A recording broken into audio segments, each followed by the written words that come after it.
Because in last class we have completed this one. Shamun, Smita, Ramakundana. Shamakundala, correct.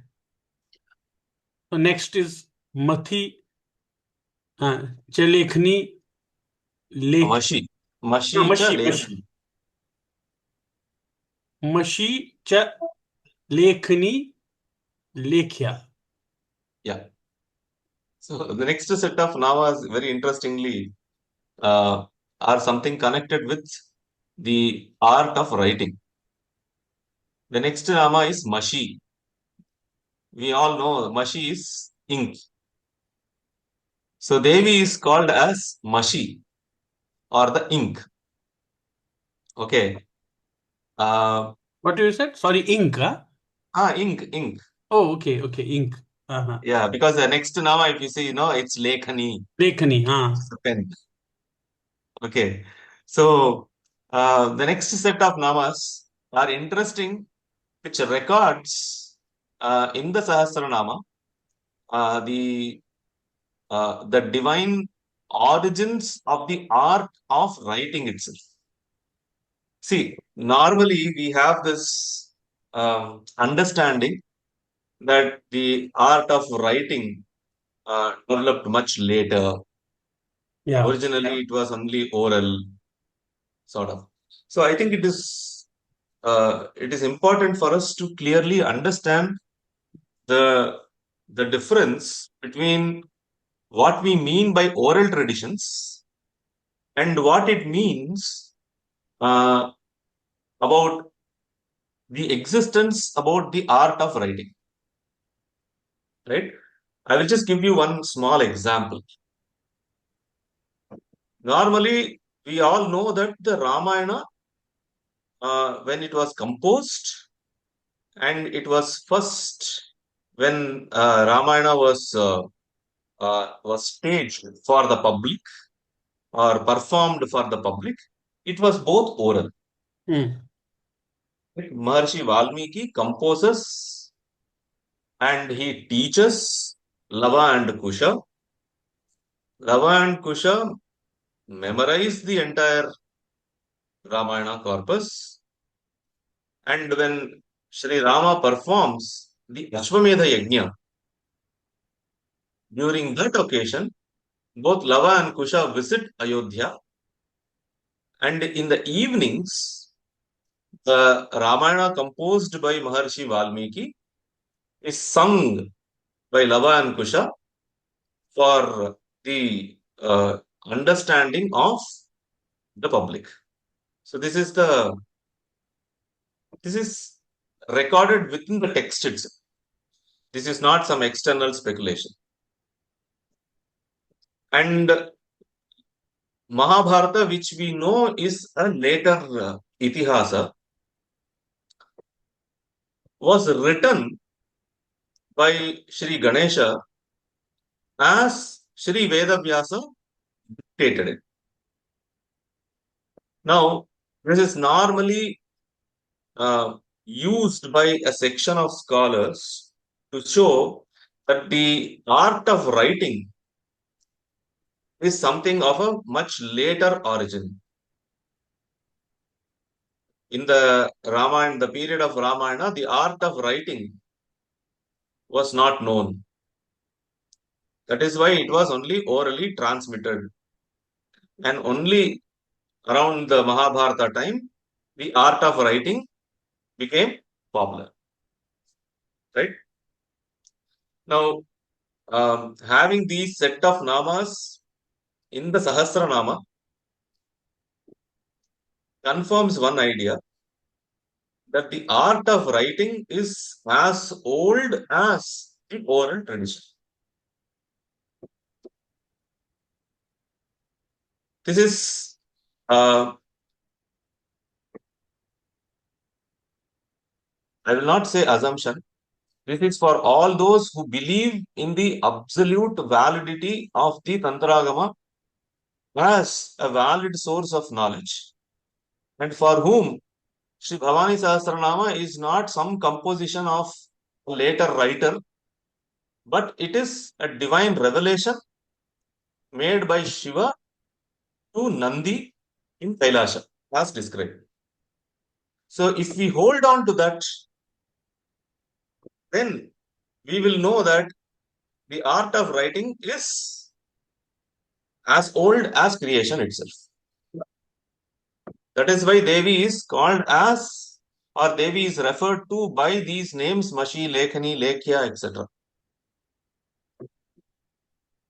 And for those who have been arguing for the oral tradition versus the tradition of writing, they tend to ignore one fact. What it means for a text to be orally transmitted. Why is a text orally transmitted? Does it prove the non-existence of the ability to write or the art of writing? See that the fact that in the Ramayana period the art of writing was very well known is established by clear evidence within the same Ramayana, where Rama gives his Anguliyaka, his ring, to Hanuman, which Hanuman hands it over to Devi Sita when he sees her in the Ashoka Vatika. You know what is the speciality of the ring?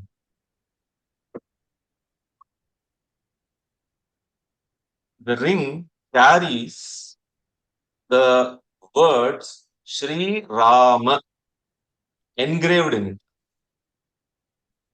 So we are talking about a ring with the name of Rama engraved. So how can it be possible if the art of writing was not known in the Ramayana period? This is a very clear internal evidence.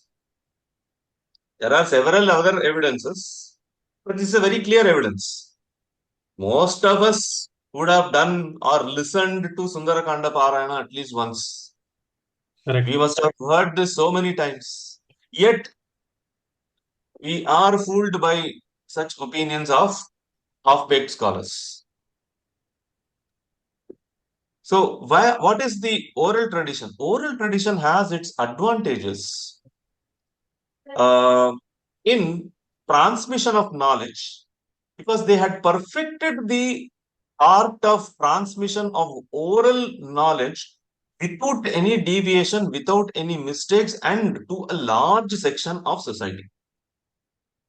So, even till today, if the Vedic texts are preserved, even till today, if many of the sutras and others are preserved, is this because of the robust mechanism which is built in to safeguard the textual purity.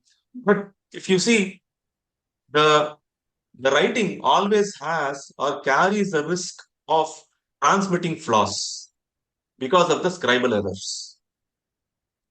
So always the oral was given importance over the written traditions. There are many other, but for the paucity of time, let me stop here. One and only place where the written holds over or no scores over the oral was when you are trying to prove any contracts. If it is an official contract, then that has to be proved only using a written record. So there the written record becomes more important evidence than an oral testimony. But otherwise, in the larger Indic traditions, the oral traditions always prevailed. So if you have to make a correction, you will always go by the oral tradition and make corrections there, and not follow the thing. All the entire process of the textual or the critical editions and all those things, these are actually the Western impositions on how we are approaching our text itself. But anyway, so the Nama is Mashi. Mashi means ink. Mush means to smudge or to smear. no, something which is used to mark and smear. So Devi is called as Mashi. I'm sure you must be knowing how uh, ink was used for different modes of writing. Writing on the paper and cloth is a much later uh, tradition. Otherwise, it was only on the bark, whether it is birch bark or whether it is a palm leaf and others. So, if it is a palm leaf, dry ink was used, and if it is a softer ones like the birch, then the wet ink was used. And the dry ink, they will first engrave using the stylus over the palm leaf. Then the dry ink will be spread, and the cloth or some, within oil will be made to run over it so that the ink goes and gets deposited in those grooves made by the stylus. So this is how the ink was used in palm leaf. And on the birch and other such material, it was a wet ink that was used. Both are derived from the soot of the lamp.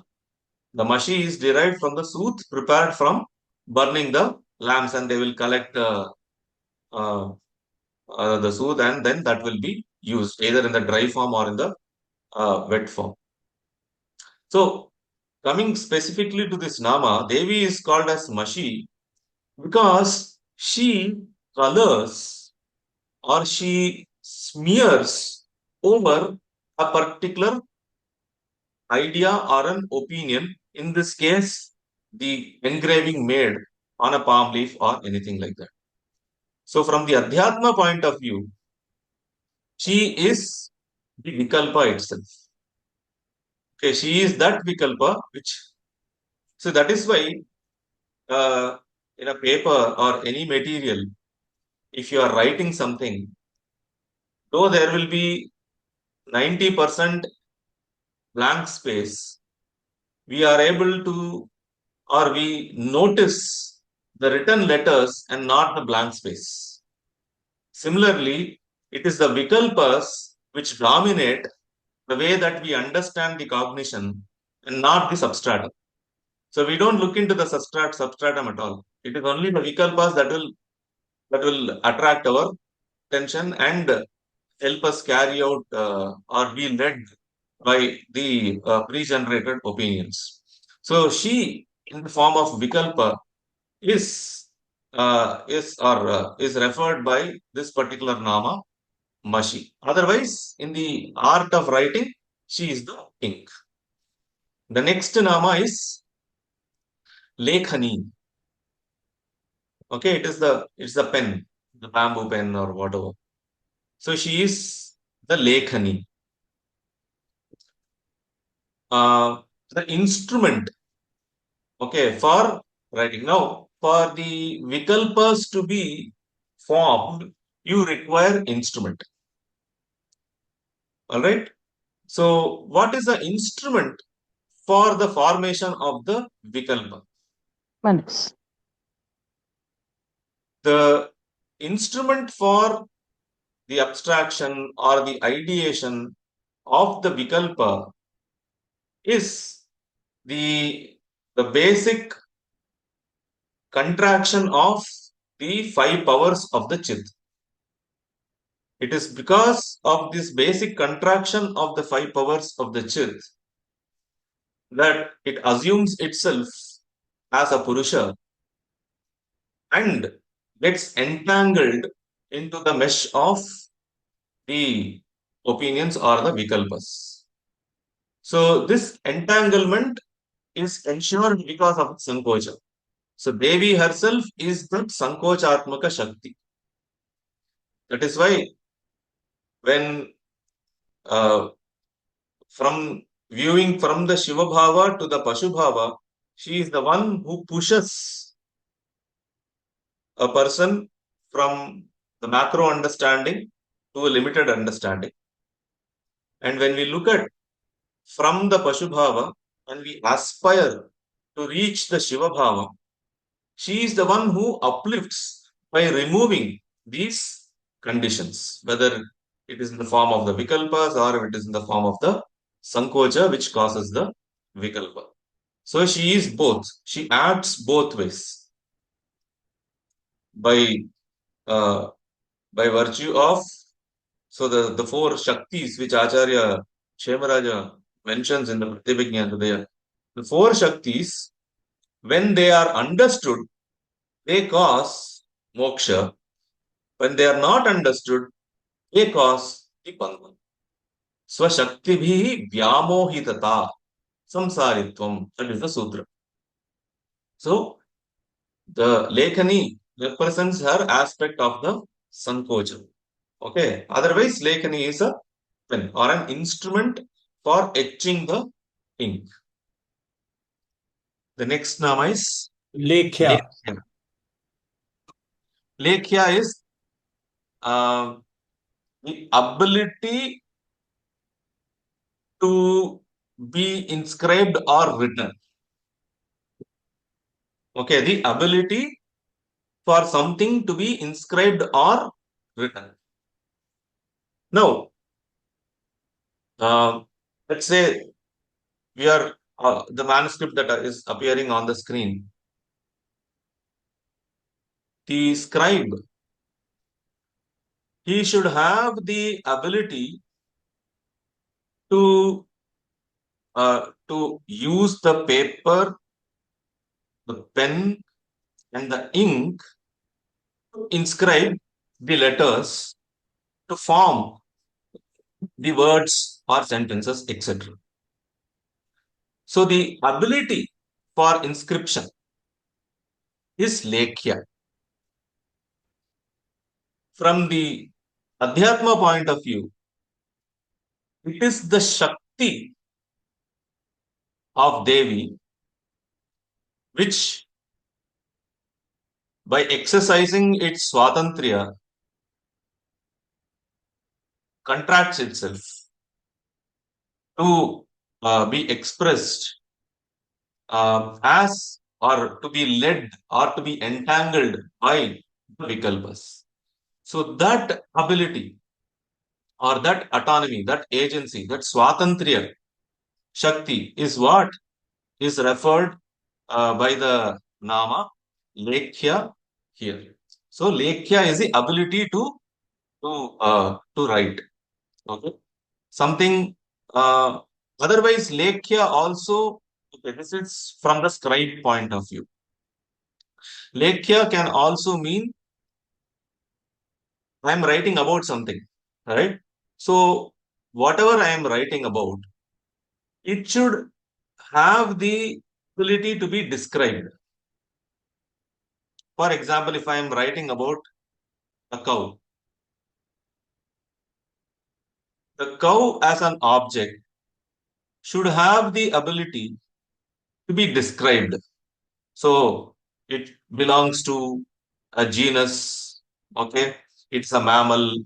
Then within the mammal, it belongs to a particular subspecies. Then it has certain bodily features. It has its own peculiar feature of having the dewlap, then the color, its activities. All these makes it fit for description using language. And language is represented through the script. So the ability existing in the object also to be captured in the thought. So both the ability to express is from the point of view of the scribe or from the supreme, and also about the objects possessing the various dharma, possessing the various karma, which enables them to be interpreted or understood the way that we are interpreting or understanding them today. Okay, so that is also the ability which is inherent in the objects of the cognition.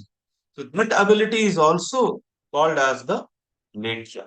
So the ability to be described. So she is Lekhya. So the substratum for that once again is Chit only.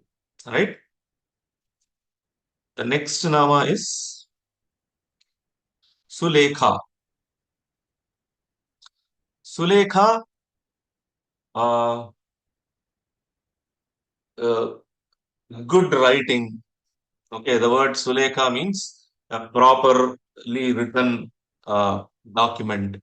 So here we are talking about the document. Let's say the manuscript which we are seeing in the, it's a Sulekha. It is well written. It is properly written, nicely spaced, and kind of things. So that is Sulekha, a well documented written piece.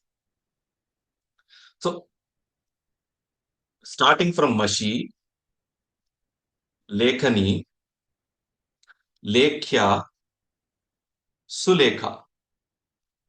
If we trace the paths, the ability or what causes contraction, contraction is caused by the Swatantra Shakti.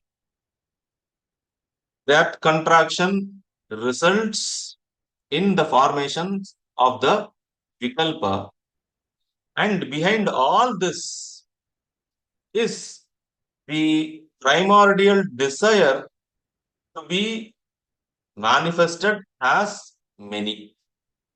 Okay, that Prathama Kama Kala.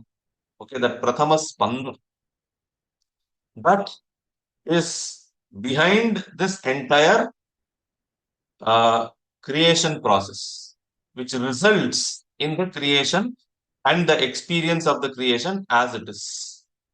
So, this creative process starts with that first desire to become many.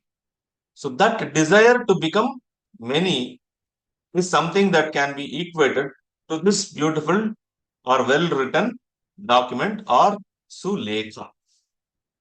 All right. So, Sulekha is the ability of Parashiva to become the manifold universe and to be experienced as separate and different from himself. All because he is enacting a game, enacting a leela. So the Nama is Sulekha. So you see how beautifully it is drawing back to the previous and previous stages if we go via the hierarchy. So Sulekha, लेखक प्रिया. Lekhaka Priya, Hmm. one who is dear of a Lekhaka, लेखक. a writer. See, the word writer we can literally take it as writer.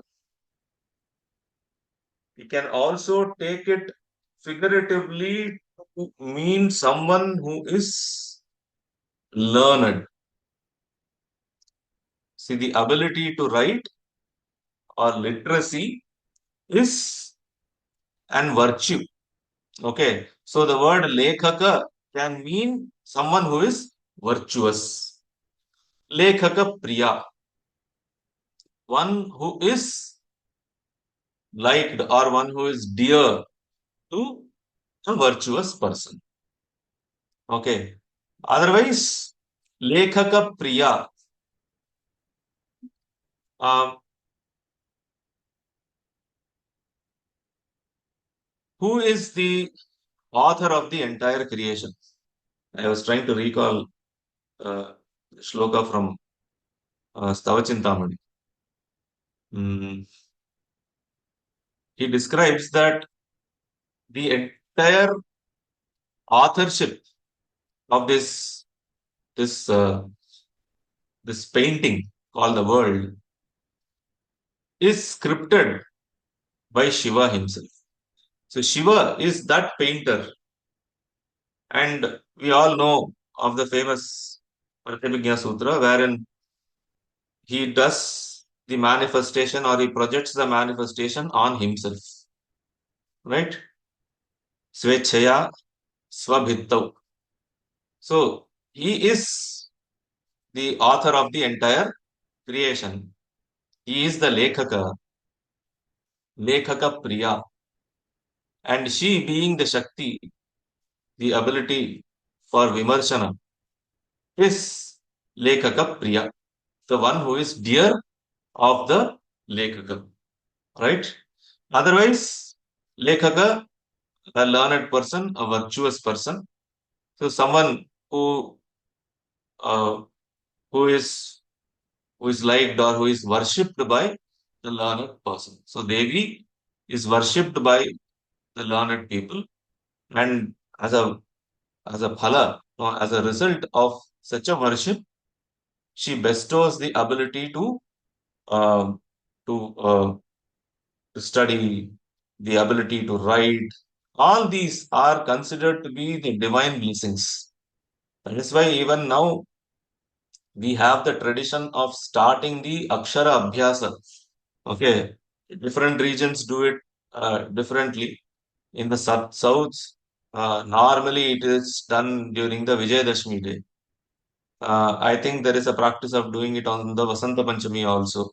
But anyway, all the very first process of writing starts as a divine act, as a divine seeking the divine blessing, wherein normally the first is the father takes the child to the teacher and in a temple or somewhere, and the teacher would first utter the letter A and make the child write the letter A. Now, what is said and what is written may differ from region to region. I am saying what is normally followed in the southern part of India. Rakesh, what is the tradition in the Kashmir? It, Aksharabhyasa as a it, tradition is it is there. it is same, especially during Gauri Tritiya, means they will ask the basically the child to write uh, something. Yeah. Uh, Okay. Good. So, the child or either the sand will be spread or Correct. grains will be Yes. spread, and Yes. Yes. on that they will write. Yeah. Yeah. Generally, I do not know, Shekharji, have you gone through that Gridson's paper on Sharda Lipi? I have. Are you asking for any particular reference? Yeah, yeah. Let me just show you that 1 minute. Yeah, I please. quickly. Yes, yes, yes, please. What it explains that they used to basically ask child to write this symbol, and then after that he has to write the swastik. This one. Ha, ha, ha. This is Swasti Siddham. Yes, correct, correct. Swasti Siddham. Yes. Correct. So this, uh, the ability to learn, ability to write is a divine blessing. Even Shekharji, during the Yagnopavitha also, Hmm. the means the person who has to take the thread has to write in front of the guru. So he'll ask him, he will recite one mantra in his ear, and then he will ask him to write also that on a slate. Actually, correct. Because normally the process of education starts with the Yajnopavita. Yes, correct. So now the times have changed. So we have adopted a much earlier no usage of this. But I think that is the right time to start the process of education. Correct. It's so nice. So she is Lekhaka Priya, one who is dear or one who is uh, no worshipped by the learned people. The next nama is Shankhini. Shankhini. Shankhini. Shankhini. Shankha, one who possesses Shankha, Shankhini. Okay, the word Shankhini means one who possesses Shankha. So Shankha, the conch shell, is normally used as a part of any uh, any worship, any puja tradition. and it is said to represent the Shabda Brahman, okay? The sound as an existential reality, as a supreme reality. So the Shankha normally represents the Shabda Brahma.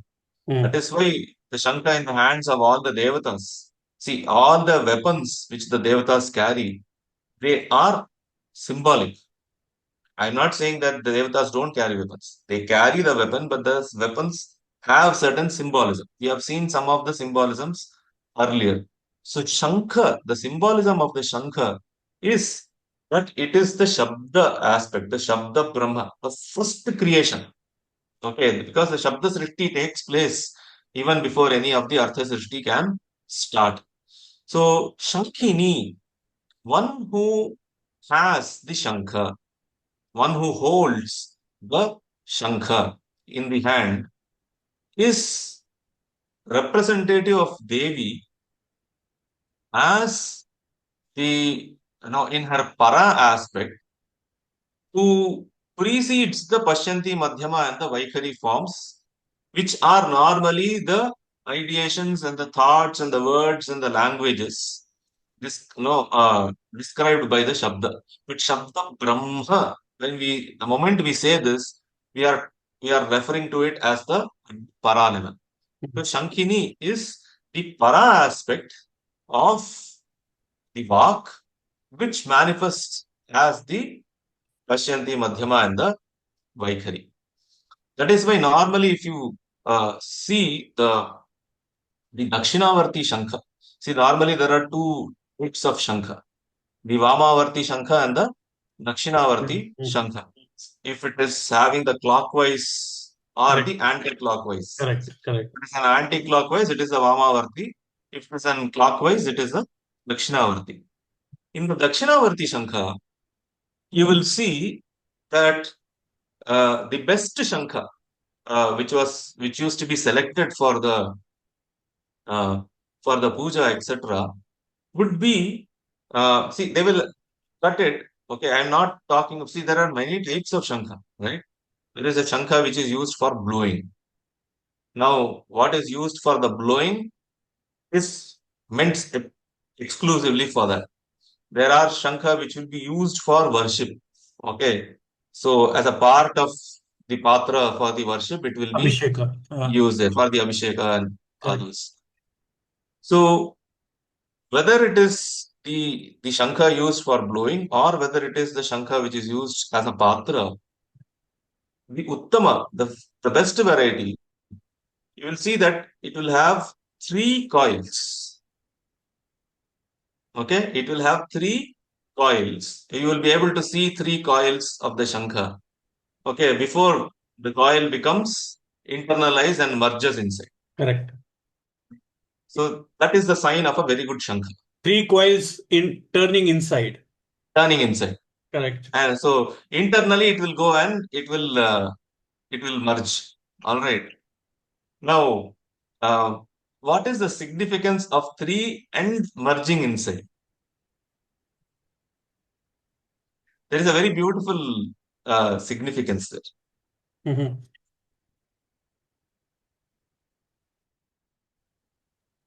Kundalini coiling, is it, Guruji? That is the Kundalini. Oh, very nice. Okay. That is the Kundalini. If you Trivalaya. Sardha Trivalaya. Sardha Trivalaya. Very nice. Okay. 3.5 then, huh? 3.5. That is that merging. That half is actually the merging inside. I see. See, in Saptashati, Tridha Matratmika Sthita. Correct. After that, Ardhamatra Sthita Nitya Ya Anucharya Visheshata. See, that Ardhamatra is Nitya, Anucharya, and Vishesha. Because the three represents the subject, the Pramana, Prameya, Pramata. Okay, and the three also represent the Srishti, Sthiti, Samhara, and implying Tirodhara and the Anugraha. The Ardhamatra is actually that Nitya. Okay, that eternal substratum okay, which manifests as the external reality.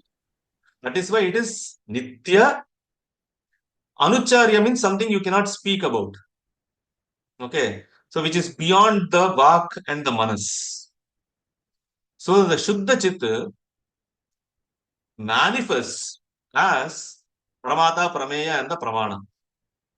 Shuddha Chitta becomes or reduces itself to give rise to the play of Srishti, Sthiti, Samhara, Tirodhana, and the Anugraha. And it is these three which are represented by the first three letters of any pranava, whether it is the Vaidika pranava, Shakta pranava, Shaiva pranava, okay, A, U, Ma. These are the first three letters. Is the Nada, Bindu, and the subtle sounds, which is the Ardhamatra and Anuchari. The same idea, very interestingly, in the Panchastavi, the second shloka of the Panchastavi, Ya Matra Trapusi Lata Anu Lasat Tantu Sthiti Spardhini.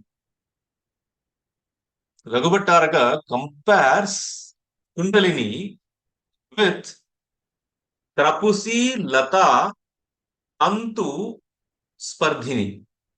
He compares it with the Trapusi. Trapusi is the cucumber. Okay. See, the cucumber will have the coil at the end. And if you count, it is 3.5 coils.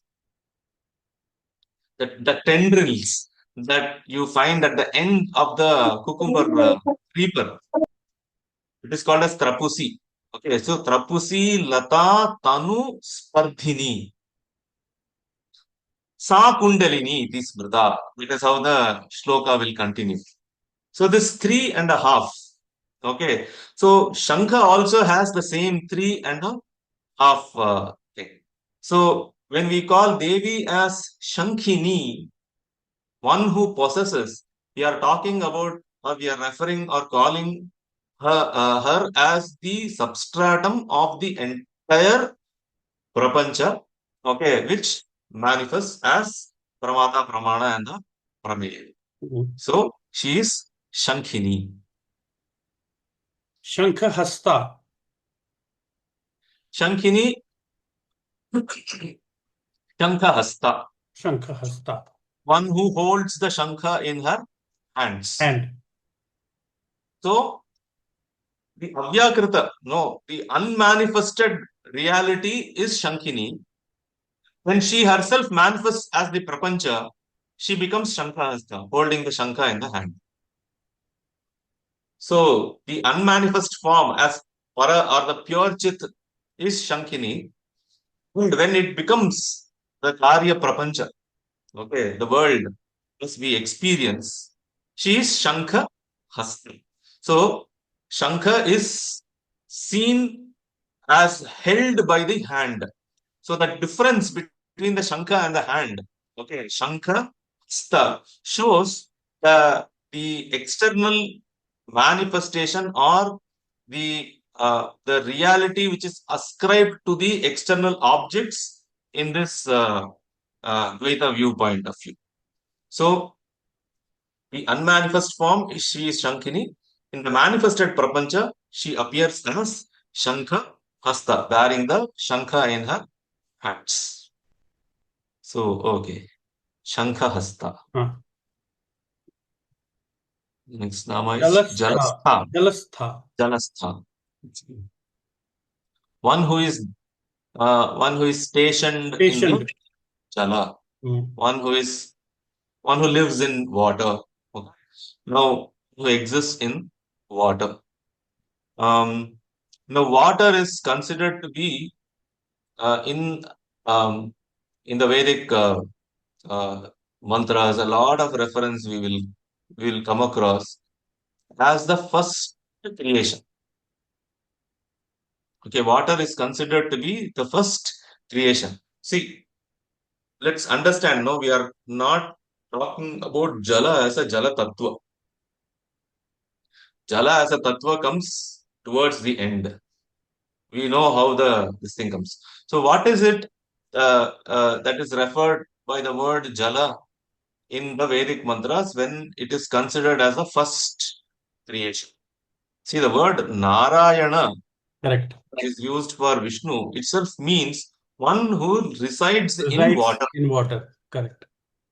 Okay. So, what is that water then? It is not the water that we are talking or we are referring to. It's not the fluidity, no, as a state of matter. It is referred to by the word Jala or Signa. So, what is Jala? Jala is the, in the Vedic literature at least, the way that Jala is understood is uh, the potency to manifest and give life. Jala is the potential or the potency to manifest and give life. So Jala there represents the life-giving aspect from which the entire cosmos derives its existence. And when we say Mahavishnu as Narayana, okay, lying on the cosmic waters, we are referring to the so basically what is Jala? If we have to understand using our Trika cosmology, Jala is Prana Shakti. We have seen in the previous session how Prana is the first manifestation during the creation. And that is why Ganapati is considered to be personification of Prana, the first manifestation. So Jala is basically the Prana Shakti. So it is not Jala Tattva, No. Shekharji then? No, definitely not Jala Tattva. I see. Yeah, it is the Prana Shakti. Ah, Jala is the representative of the Prana Shakti there. Okay, so that is why all the pujas, mostly, you'll see that it is in the Kalasha that the Devata Avahana will take place. Now we are using Murtis and others mostly, but otherwise, standard, if you have to do any puja, if you don't have any Murti or you don't have any Yantra or anything like that, the best way was to do it in a Kalasha filled with water. correct. Okay. So that is the repose, okay, of the entire creation. So it is the ability to create. So prana is the ability to infuse life, ability to create. So when we refer to Devi as Jalastha, in whom the Jala resides, it's not the other way around. It's not one who lives in Jala. In whom Jala resides. In whom the prana resides. So, where is the prana coming from?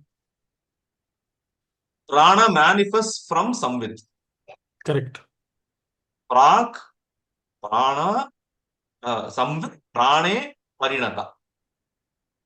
Prak, in the beginning, Samvit, prane, parinata. Manifested as the prana. Prak, Samvit, prane, parinata. Manifestation. Okay, so Jalastha, in whom the Prana Shakti resides.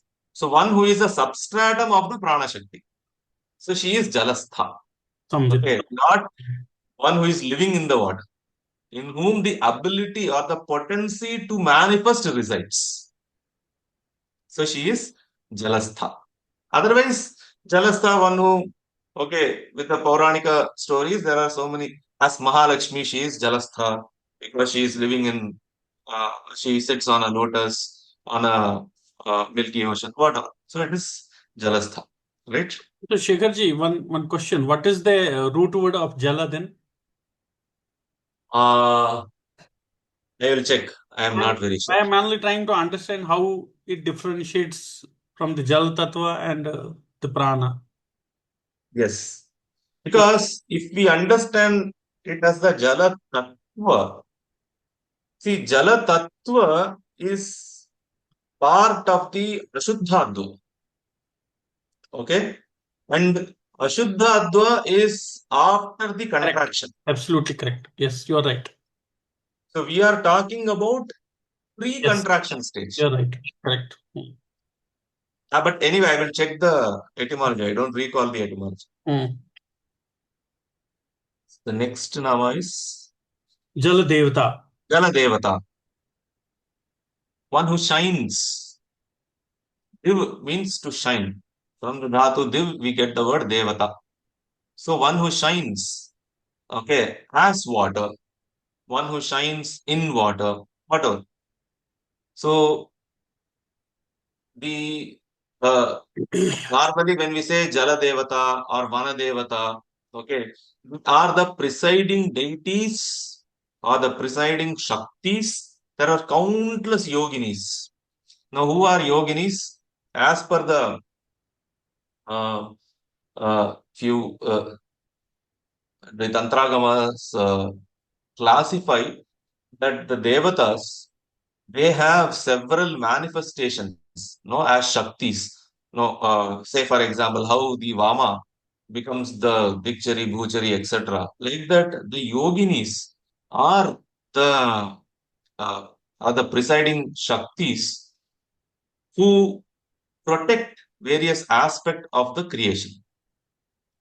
So there are certain who reside or who are assigned certain functions. So out of the 64 yoginis, there are many yoginis who protect the forest. So they are the Vanadevatas. There are many who protect the sources of water. Okay, Vapi, Tataka. So then there are rivers. Okay, then there are other places like the Grama Devata who protect the village. They are the ones who protect the cities. Okay, all these aspects of the they are all aspects of the yoginis or the Shaktis, right? So Jala Devata is one such aspect which is the protective Shakti of the source of water. Okay.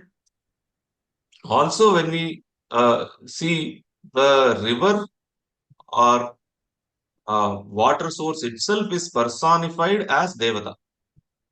Take Ganga, Yamuna, Goda, whatever. You'll see that they are having the aspect of the physical form of river as we see, which we can touch, see, feel. All right. Now, there is one Devata form also. Now, Ganga, if you take Ganga as a Devata, she has a form. No, residing uh, on an alligator. Right. So there is one dhyana shloka, etc. for Ganga. Then there is a mantra form for that. So there is a Ganga mantra. No, so that is the sonic form. No, the shabda or the mantra form of the same devata. And finally, the para form, which is the samvit. So any devata has the para, the parapara, and the apara forms. Certain cases, the apara itself is divided into two. One is called as the sthula, the other is called as the sthula tara. Okay, so the para form is the samvit, the parapara form is the mantra, the apara form, say for example, in case of Ganga, has sthula and sthula tara aspect. Sthula is gross, sthula tara is more gross or densely gross. So sthula aspect is the devata with the hands and other body parts. Okay, the way that the dhyana shloka describes. Sthula tara is the river form. Okay, in which we visualize her. Correct. So certain devatas have 4, certain devatas have 3. Okay, so this is a common understanding in both the Vaidika as well as in the Dharma text. So when we speak of Jala Devata, so the physical Jala is also Devata only. So our tradition, we all know, anyone who is steeped into the tradition, he will not simply go and put his feet first into the water. He will first cleanse himself, pray, and then only enter the water source. So it is the way that we have been taught to approach the entire Srishti. No, the Srishti is not here to serve our needs. We are part and parcel of the Srishti. So the moment we lost this basic philosophy of life, we have automatically become Western, even though we don't recognize ourselves to be Western. Right? It is their idea to see the nature as the provider because it is imbibed in the biblical or the Semitic thoughts. The God created the nature to serve the purpose of humans. So their approach towards nature itself is consumeristic approach. I am the enjoyer and that has to provide for my enjoyment. So you are justified to exploit it. Whereas our outlook was completely the other way around. You are as much as part of the larger Prakriti as anything else, including the tree, river, and others are. So you are not an enjoyer. You are part of it. So you should know what is your part and play your part there. We lost it and everything else has gone for a loss. Anyway, so she's okay. The Nama was Jala Devata. Kurukshetra Vani. Ah, I don't know whether it is together or Kurukshetra Vani. Yeah. Vani. Kurukshetra Vani. One who is the land of the Kurukshetra. Okay, one who is the land of the Kurukshetra. Now, the entire kshetras, no, the sacred cities or places, they have been personified as devatas. Say, for example, we'll come across this in many stotras, many sahasranamas and things, wherein you will find the Sapta Moksha Puris. Ayodhya, Mathura, Maya, Kashi, Kanchi, Avantika, Avantika. Puri, Dwaravati. Or- Okay, so these are the seven Moksha Puris. Now, these seven Moksha Puris are Devatas or the manifestation of Devata by themselves. So, this personification we'll find in many of the texts. Internally, these places correspond to various chakras also. So, there is one Ashtotara by name Ascharya Vaibhava Ashtotara. It is also on Devi Tripura Sundari only. In that Ascharya Vaibhava Ashtotara, you will find the correspondence of the Moksha Puris or certain important Puris, Kshetras, with the various chakras of the body.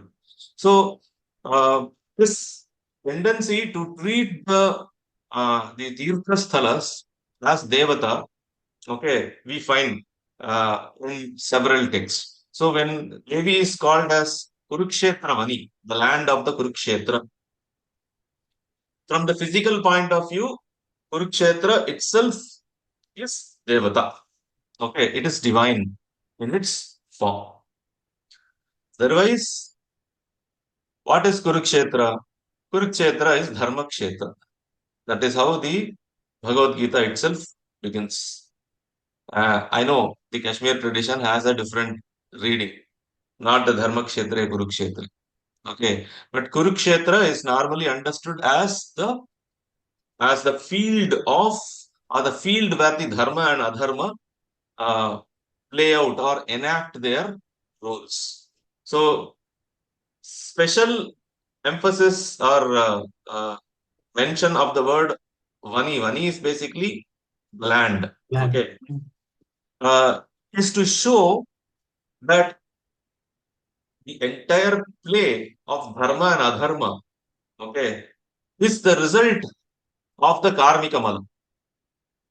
Because only the karmika mala brings about this idea of dharma and adharma. All right, the Shubha Shubha, as Acharya Kshemaraja calls it. So this Shubha Shubha or Dharma Dharma as a concept, if they are getting played out, what is the substratum? What is the Vani for that? She is that Vani. So she is that someone on whom the entire play of the manifestation, wherein one becomes a contracted individual because of Anavamala, then he starts seeing himself and others as different from himself by the Mayikamala, and then starts getting entangled in judging the activities, okay, as good and bad, right and wrong, etc. Dharma and adharma. And now he is fully a person who is trying to live as a character, forgetting his true Nature. essence. Okay, so that is the Kurukshetra. I think there is even in some Upanishads, I'm not able to recall. In a Upanishad, the word Kurukshetra is used in the same sense of the as the playground, okay, of the entire Leela. I will try to pull out the Shekhar-ji, Upanishad. what did you said? Because Kashmir is different. I do not know about that point. Yes, yes. What is that? I will tell you.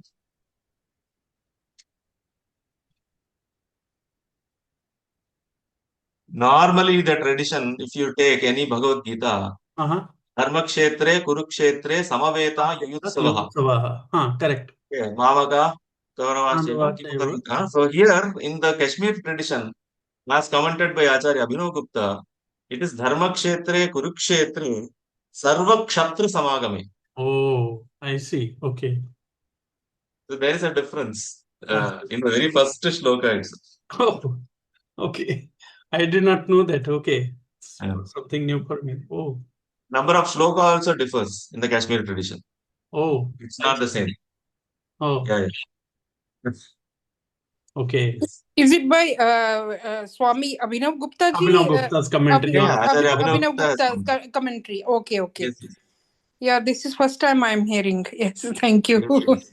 Shekhar-ji, sorry, one more question because we were discussing about Shankha, out of subject. When we have this Ganti, when we do that, what is the Devata on the top of it? See, that will depend on the tradition. Normally, it could be a Nandi, it could be a Garuda. Okay, so that is completely what you can say, local tradition based. Oh, it is local. I thought it is also some. Okay. It is completely local tradition. Okay. Oh, really? Okay.